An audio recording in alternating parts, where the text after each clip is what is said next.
اے میرے چچا، اگر سورج میرے دائیں ہاتھ میں اور چاند میرے بائیں ہاتھ میں رکھ دیا جائے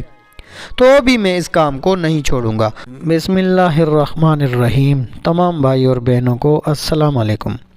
ناظرین گرامی، حضرت ابن عباس رضی اللہ تعالیٰ عنہ فرماتے ہیں کہ جب عتبہ بن ربیع، شیبہ بن ربیع، ابو جہل بن ہشام، امیہ بن خلف، ابو سفیان بن حرب اور دیگر سرداران قریش ابو طالب کے پاس گئے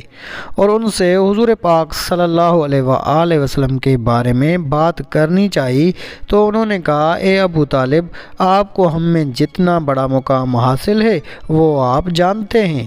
اور آپ کی بیماری کی حالت آپ کے سامنے ہے، اور ہمیں آپ کی زندگی کا خطرہ ہے۔ ہمارے اور آپ کے بھتیجے کے درمیان جو کچھ ہو رہا ہے اسے بھی آپ خوب جانتے ہیں۔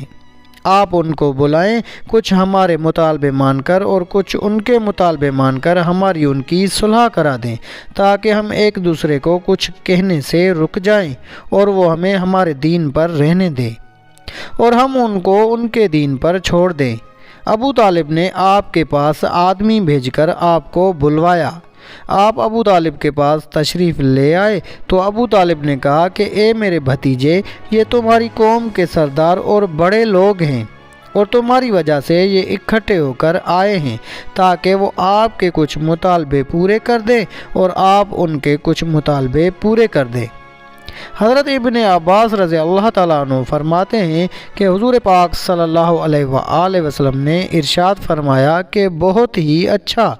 تم ایک کلمہ مان جاؤ جس سے تم پورے عرب کے مالک بن جاؤ گے اور سارا عجم تمہارا ماتحت اور فرما بردار ہو جائے گا۔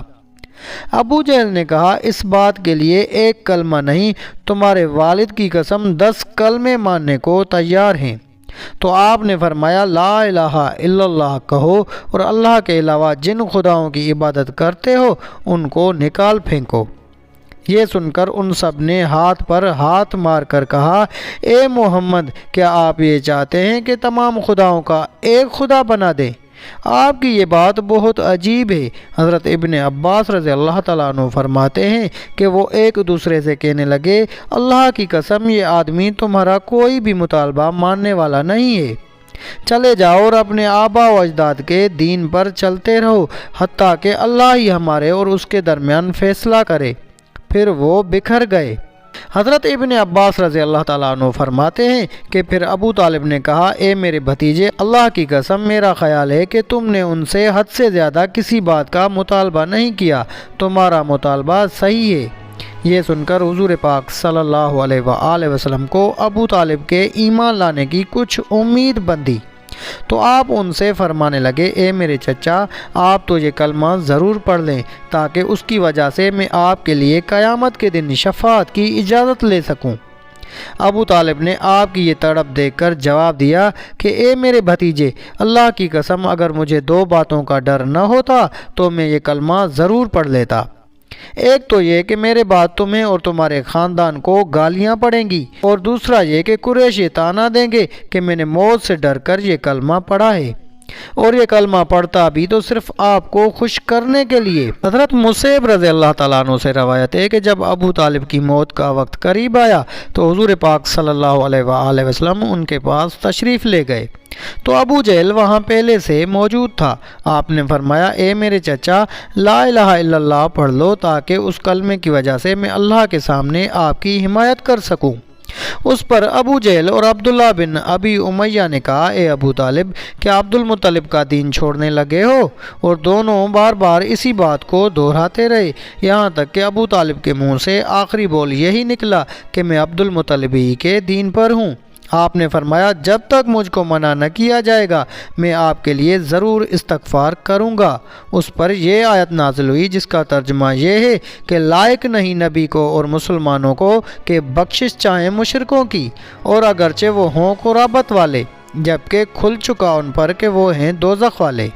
اور یہ آیت بھی نازل ہوئی جس کا ترجمہ یہ ہے کہ آپ جس کو چاہیں ہدایت نہیں کر سکتے۔ اسی جیسی دوسری روایت میں ہے کہ حضور پاک صلی اللہ علیہ وآلہ وسلم ابو طالب پر کلمہ کو پیش فرماتے رہے اور وہ دونوں بھی اپنی بات دہراتے رہے، یہاں تک کہ ابو طالب کا آخری بول علی ملت عبد المطلب تھا کہ میں عبد المطلب ہی کے دین پر ہوں، اور لا الہ الا اللہ پڑھنے سے انکار کر دیا۔ اس پر آپ نے فرمایا غور سے سنو کہ جب تک مجھے منع نہ کیا جائے گا اس وقت تک میں آپ کے لیے ضرور استغفار کرتا رہوں گا۔ اس پر اللہ تعالیٰ نے یہ دونوں پچھلی آیتیں نازل فرمائیں۔ حضرت ابو ہریرہ رضی اللہ تعالیٰ عنہ فرماتے ہیں کہ جب ابو طالب کا آخری وقت آیا تو حضور پاک صلی اللہ علیہ وآلہ وسلم ان کے پاس تشریف لے گئے اور آپ نے فرمایا اے چچا جان لا الہ الا اللہ کہہ دیجئے تاکہ میں قیامت کے دن آپ کا گواہ بن جاؤں۔ تو ابو طالب نے جواب دیا کہ اگر قریش کے اس کہنے کی آر نہ ہوتی کہ ابو طالب نے صرف موت کے ڈر سے کلمہ پڑھا ہے تو میں کلمہ پڑھ کر آپ کی آنکھوں کو ضرور ٹھنڈا کر دیتا، اور میں یہ کلمہ صرف اس لیے پڑھتا تاکہ آپ کی آنکھیں ٹھنڈی ہو جائیں۔ اس پر اللہ تعالیٰ نے یہ آیت نازل فرمائی جس کا ترجمہ یہ ہے کہ آپ جس کو چاہیں ہدایت نہیں کر سکتے بلکہ اللہ جس کو چاہے ہدایت کر دیتا ہے، اور ہدایت پانے والوں کا علم بھی اسی کو ہے۔ حضرت عقیل بن ابی طالب رضی اللہ تعالیٰ عنہ فرماتے ہیں کہ قریش ابو طالب کے پاس آئے۔ ابو طالب نے حضور پاک صلی اللہ علیہ وآلہ وسلم سے کہا اے میرے بھتیجے، اللہ کی قسم جیسے کہ تمہیں خود بھی معلوم ہے کہ میں ہمیشہ تمہاری بات مانتا رہا ہوں، لہذا تم بھی میری تھوڑی سی بات مان لو، اور وہ یہ ہے کہ تمہاری قوم کے لوگ میرے پاس آ کر یہ کہہ رہے ہیں کہ تم کعبہ میں اور ان کی مجلسوں میں جا کر ان کو وہ باتیں سناتے ہو جن سے ان کو تکلیف ہوتی ہے،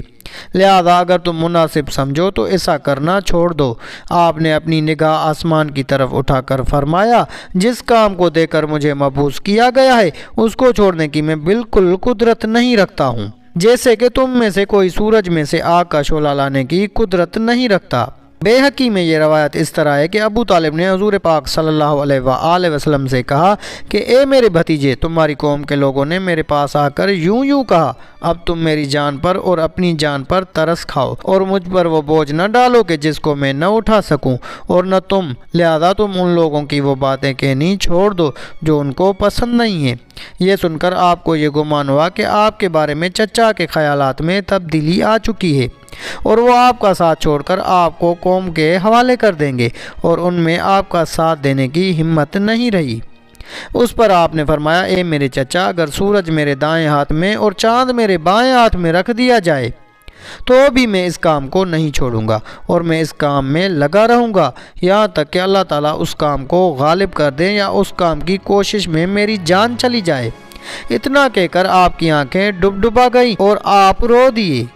تو ناظرین گرامی، یہ تھی ہماری آج کی ویڈیو۔ اگر آپ کو ویڈیو اچھی لگی تو ویڈیو کو لائک کر کے اپنے دوستوں احباب سے زیادہ شیئر کریں۔ جزاک اللہ۔